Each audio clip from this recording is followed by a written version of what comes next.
Russian researchers in the late 1940s kept 5 people awake for 15 days using an experimental gas-based stimulant. They were kept in a sealed environment to carefully monitor their oxygen intake so the gas didn't kill them, since it was toxic in high concentrations.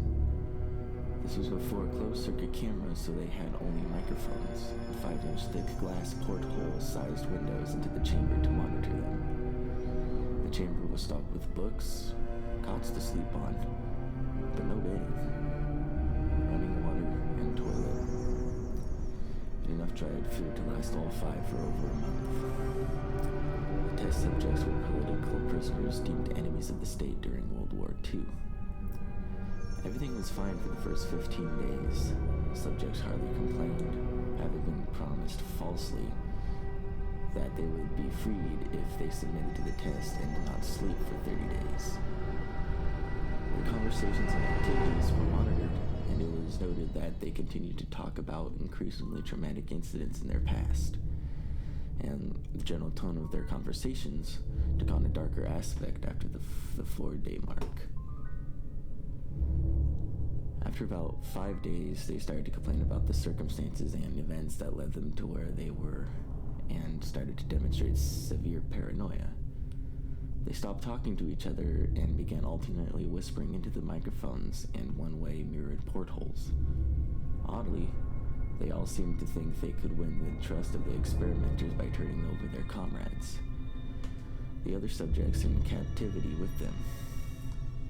At first, the researchers suspected that this was an effect of the gas itself. After 9 days, the first of them started screaming. He ran the length of the chamber, repeatedly yelling at the top of his lungs for 3 hours straight. He continued attempting to scream, but was only able to produce occasional squeaks. Researchers postulated that he had physically torn his vocal cords. The most surprising thing about this behavior is how the other captives reacted to it. Or rather, didn't react to it. They continued whispering into the microphones until the second of the captives started to scream. The 2 non-screaming captives took the books apart, smeared page after page with their own feces, and pasted them calmly over the glass portholes. The screaming promptly stopped, and so did the whispering to the microphones. After a few more days passed, the researchers checked the microphones hourly to make sure they were working, since they thought it impossible that no sound could be coming with the 5 people inside. The oxygen consumption in the chamber indicated that all 5 must still be alive. In fact, it was the amount of oxygen 5 people would consume at a very heavy level of strenuous exercise. On the morning of the 14th day, the researchers did something they said they would have to do to get a reaction from the captives. They used the intercom inside the chamber, hoping to provoke any response from the captives they were afraid were either dead or vegetables. They announced, "We are opening the chamber to test the microphones. Step away from the door and lie flat on the floor, or you will be shot. Compliance will earn one of you your immediate freedom." To their surprise, they heard a single phrase in a calm voice. "We no longer want to be freed." Debate broke out among the researchers and the military forces funding the research. Unable to provoke any more response, using the intercom, it was finally decided to open the chamber at midnight on the 15th day. The chamber was flushed of the stimulant gas and filled with fresh air, and immediately voices from the microphones began to object. 3 different voices began begging, as if pleading for their life of loved ones, to turn the gas back on. The chamber was opened and soldiers sent in to retrieve the test subjects. They began to scream louder than ever, and so did the soldiers when they saw what was inside. 4 of the 5 subjects were still alive, although no one could rightly call the state that any of them in life. Food rations past day 5 had not been so much as touched. There were chunks of meat from the dead test subjects' thighs and chest stuffed into the drain in the center of the chamber, blocking the drain and allowing 4 inches of water to accumulate on the floor. Precisely how much of the water on the floor was actually blood was never determined. All 4 surviving test subjects also had large portions of muscle and skin torn away from their bodies. The destruction of flesh and exposed bone on their fingertips indicated that the wounds were inflicted by hand, not with teeth as the researchers initially thought.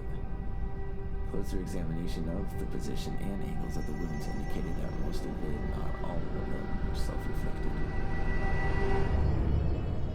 The abdominal organs below the rib cage of all 4 test subjects had been removed, while the heart, lungs, and diaphragm remained in place.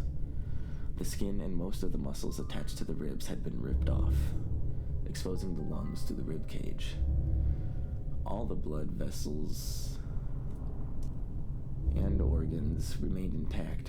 They had just been taken out and laid on the floor, fanning out around the eviscerated but still living bodies of the subjects. The digestive tract of all 4 could be seen to be working, digesting food. It quickly became apparent that what they were digesting was their own flesh that they had ripped off and eaten over the course of days. Most of the soldiers were Russian special operatives at the facility, but still many refused to return to the chamber to remove the test subjects.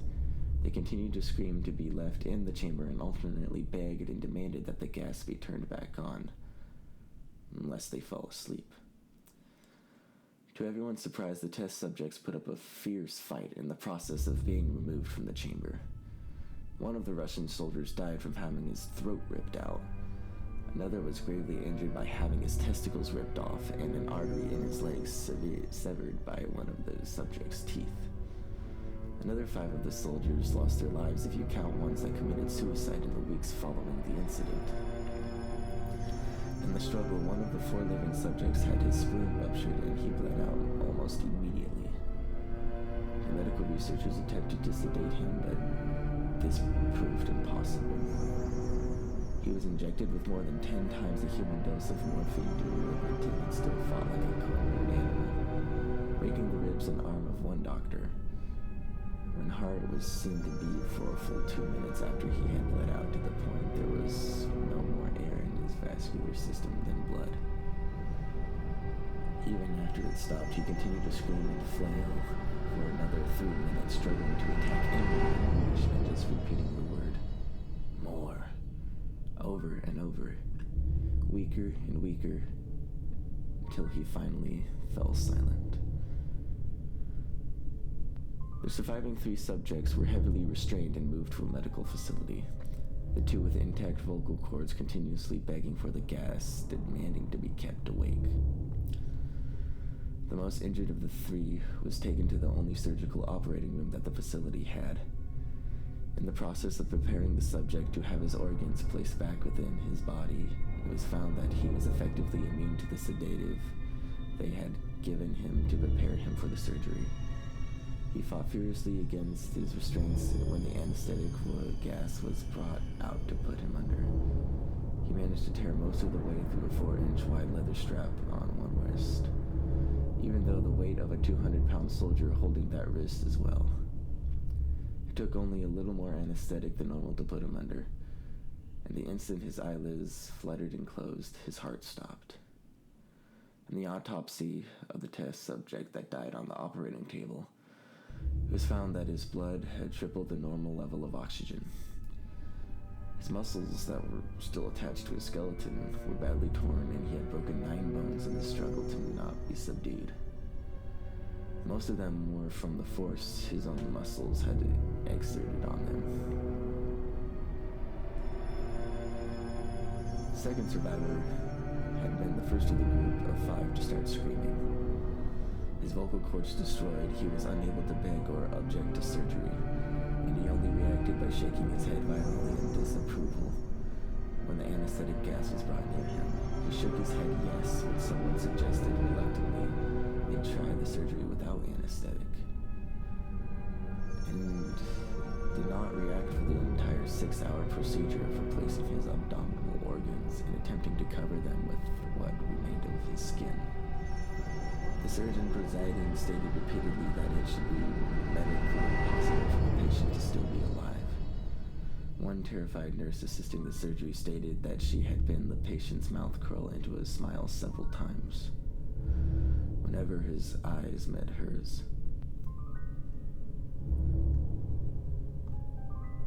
When the surgery ended, the subject looked at the surgeon and began to wheeze loudly, attempting to talk while struggling.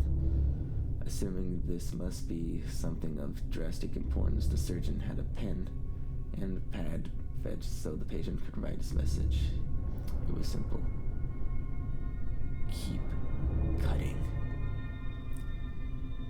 The other two test subjects were given the same surgery, both without anesthetic as well, although they had to be injected with a paralytic for the duration of the operation. The surgeon found it impossible to perform the operation while the patients laughed continuously. Once paralyzed, the subjects could only follow the attending researchers with their eyes.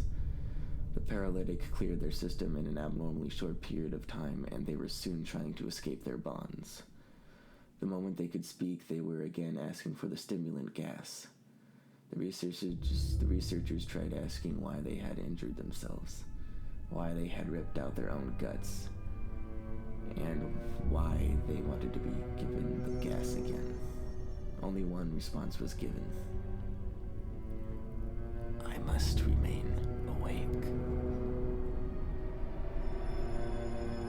All three subjects' restraints were reinforced and they were placed back into the chamber awaiting determination as to what should be done with them.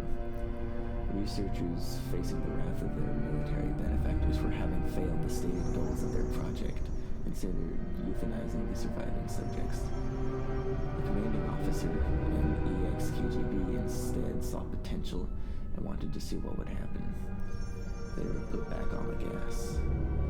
The researchers strongly objected, but were overruled. In preparation for being sealed in the chamber again, the test subjects were connected to an EEG monitor and had their restraints padded for long-term confinement. To everyone's surprise, all three stopped struggling the moment it was let slip that they were going back on the gas. It was obvious that at this point all three were putting up a great struggle to stay awake. One of the subjects that could speak was humming loudly and continuously. The mute subject was restraining his legs, the leather bonds, with all his might. First left, then right, then left again for something to focus on. The remaining subject was holding his head off his pillow and blinking rapidly, having been the first to be wired for EEG. Most of the researchers were monitoring his brain waves in surprise. They were normal most of the time, but sometimes flatlined inexplicably. It looked as if he were repeating suffering brain death before returning to normal. As they forced on paper scrolling out of the brainwave monitor, only one nurse saw his eyes slip shut at the same moment his head hit the pillow. His brainwaves immediately changed to that of deep sleep, then flatlined for the last time as his heart simultaneously stopped. The only remaining subject that could speak started screaming to be sealed in now. His brainwaves showed the same flat lines as one who had just died from falling asleep. The commander gave the order to seal the chamber with both subjects inside, as well as 3 researchers. One of the named 3 immediately drew his gun and shot the commander point blank between the eyes.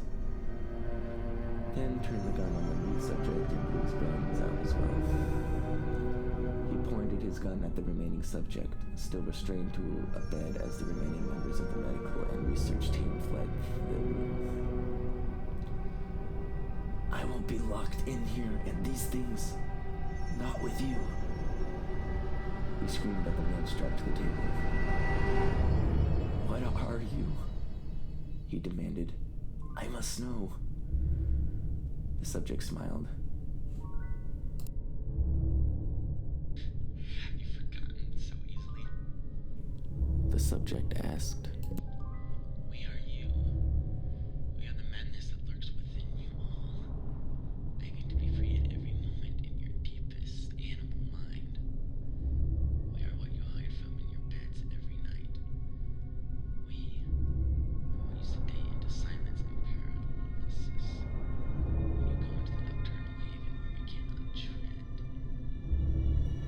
The researcher paused at the subject's heart and fired.